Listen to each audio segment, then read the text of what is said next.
जी हां दोस्तों, 20 मतदान दिल्ली ब्लास्ट पर सीसीटीवी में बड़ा खुलासा देखकर मोदी भी सन।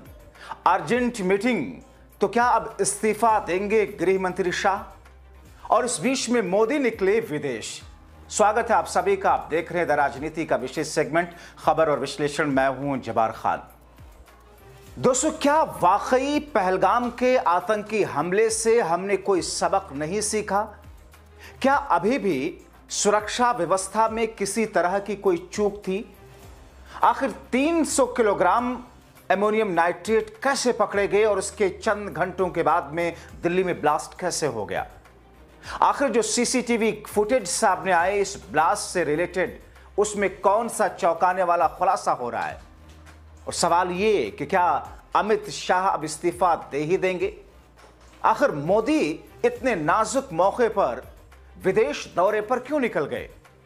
सब कुछ आपको विस्तार से बताते हैं दोस्तों। खबर बेहद संवेदनशील है, अहम है। चंद मिनट मेरे साथ में बने रहें। दोस्तों, सबसे पहले मैं आपको दिल्ली धमाके में अब तक की जो अपडेट आ रही है उससे अवगत करा दूं और उसके बाद मैं असल खबर पर आता हूं।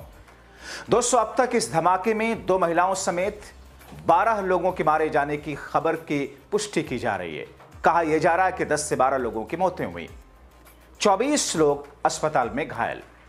मगर दोस्तों, इस बीच में ब्लास्ट से ठीक पहले का एक सीसीटीवी फुटेज सामने आया, जिस फुटेज ने तहलका सा मचा दिया, जिसमें एक सफेद रंग की i20 कार पार्किंग से निकलती हुई दिख रही है।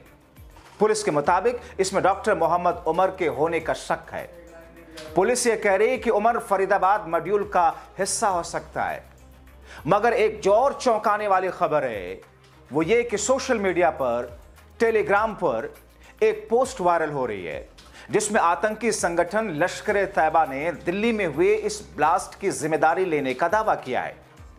पोस्ट में इसे पीओके में बिलाल मस्जिद पर कथित इंडियन मिसाइल अटैक का बदला बताया गया। पुलिस ने अभी तक इस पोस्ट की आधिकारिक पुष्टि नहीं की है, लेकिन मामले को संज्ञान में लिया है। इसकी गहनता के साथ में जांच की जा रही है। यानी कि दोस्तों, एक तरफ इस हमले का सीसीटीवी फुटेज मोदी समेत देशवासियों को सकते में डाल रहा है, तो दूसरी तरफ सोशल मीडिया पर एक पोस्ट जिसमें एक आतंकी संगठन का हमले की जिम्मेदारी लेना, और तीसरी तरफ गृह मंत्री अमित शाह का सभी बड़ी एजेंसियों के अधिकारियों के साथ में, चीफ के साथ में मीटिंग, जिसमें गृह मंत्री अमित शाह, आईबी के चीफ, जिसमें एनएसजी के चीफ, जिसमें दिल्ली के पुलिस कमिश्नर, जिसमें जम्मू कश्मीर के पुलिस कमिश्नर पुलवामा के, और इस तरीके से तमाम एजेंसियों के चीफ के साथ में गृह मंत्री अमित शाह ने बैठक की है। और इन तमाम चीजों के बीच में उधर विपक्ष की तरफ से या देश की कुछ जनता की तरफ से यह सवाल उठने लगे कि क्या भारतीय जनता पार्टी में जवाबदेही और जिम्मेदारी तय बिल्कुल नहीं होती है? मान लीजिए कि मोदी बहुत ताकतवर हैं, मान लीजिए कि शाह बहुत ताकतवर हैं, तो क्या सुरक्षा में चूक, या फिर यूं कहें कि ऐसी घटनाओं पर कोई जवाबदेही, कोई जिम्मेदारी नहीं है, कोई इस्तीफा नहीं हुआ? दोस्तों, खबरें यह हैं कि अमित शाह को इस बार इस्तीफा देना पड़ सकता है, क्योंकि दोस्तों कई सारी घटनाएं 2014 से प्रधानमंत्री नरेंद्र मोदी और शाह की सरकार बनने के बाद से लगातार हुई। पठानकोट आप देख लीजिए, उरी आप देख लीजिए, पुलवामा आप देख लीजिए, पहलगाम आप देख लीजिए, और दिल्ली ब्लास्ट। लेकिन अब तक जिम्मेदारी तय नहीं की गई है। जिम्मेदारी तय होने का मतलब यह है कि उस पर जवाबदेही हो, और जवाबदेही का मतलब यह है कि इस्तीफा हो। दोस्तों, आपको याद है कि 2008 में जब ताज ब्लास्ट हुआ था मुंबई में, उस वक्त यूपीए के डॉक्टर मनमोहन सिंह की सरकार थी और गृह मंत्री को इस्तीफा देना पड़ा था। सिर्फ केंद्र सरकार के गृह मंत्री को नहीं, बल्कि महाराष्ट्र के गृह मंत्री को भी इस्तीफा देना पड़ा था। मगर अमित शाह, यहां तो इस्तीफे होते नहीं। अब दोस्तों, इस ब्लास्ट को लेकर के जो पुलिस इन्वेस्टिगेशन है वो मैं आपको जल्दी से बता देता हूं। पुलिस ये कह रही है कि इसके तार जम्मू कश्मीर के पुलवामा से जुड़ते नजर आ रहे हैं।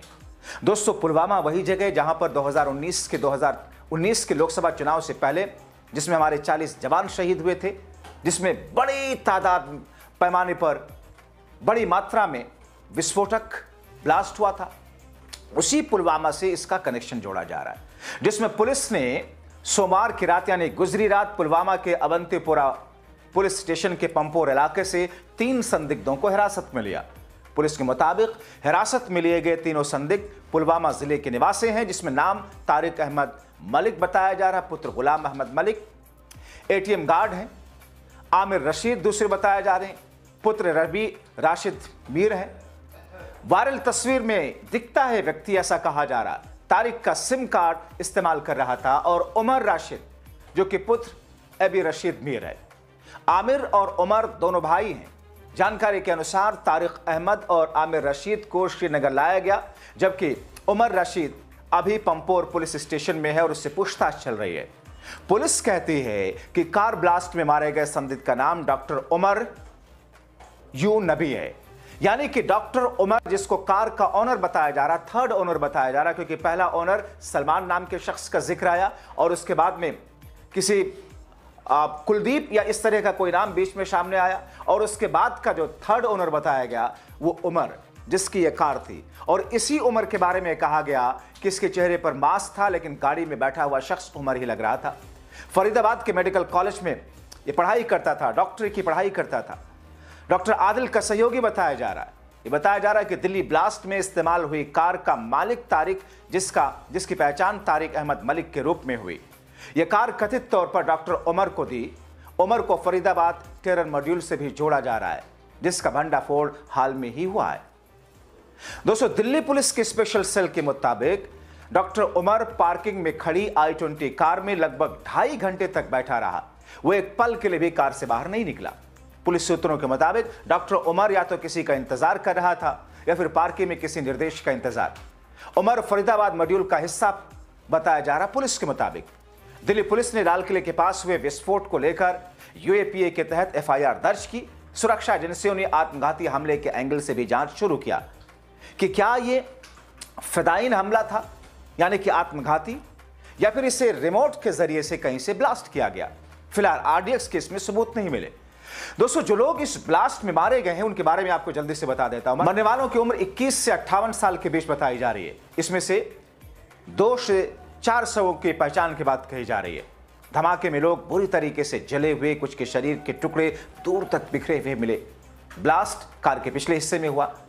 1 किलोमीटर के आसपास तक इसकी आवाज सुनी गई थी, जिसमें कई सारी गाड़ियां, ऑटो रिक्शा, ई रिक्शा इसमें जिसके परखच्चे उड़ गए थे। जिन 3 लोगों के ऊपर पुलिस ने बात की, हरियाणा के गुरुग्राम में सलमान के नाम पर यह पहली कार रजिस्टर्ड थी। पुलिस ने सलमान को हिरासत में लिया। सलमान ने कार पुलवामा के तारिक को बेची। पुलिस उसकी तलाश में है। दोस्तों, जैसा कि मैंने आपको पहले बताया कि जम्मू कश्मीर पुलिस ने हरियाणा के फरीदाबाद से लखनऊ तक अभियान चलाकर 2900 किलोग्राम विस्फोटक जिसमें संदिग्ध अमोनियम नाइट्रेट जब्त किया। इस कार्रवाई में फरीदाबाद से डॉक्टर मुजम्मिल शकील, लखनऊ से महिला डॉक्टर शाहिन नाहिद को गिरफ्तार पुलिस ने किया था। और पुलिस ये कहती है कि मुजम्मिल शकील के कमरे से 360 किलो विस्फोटक और असॉल्ट राइफल भी पकड़ी गई। शाहीन के कार से कश्मीर में AK-47 राइफल और जिंदा कारतूस के अन्य संदिग्ध सामग्री जब्त की गई।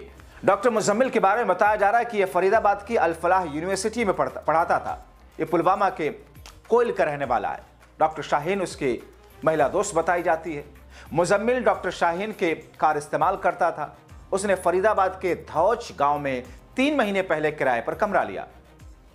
वो यहां रहता नहीं था, केवल सामान रखने के लिए कमरा लिया था, ऐसा पुलिस कह रही है।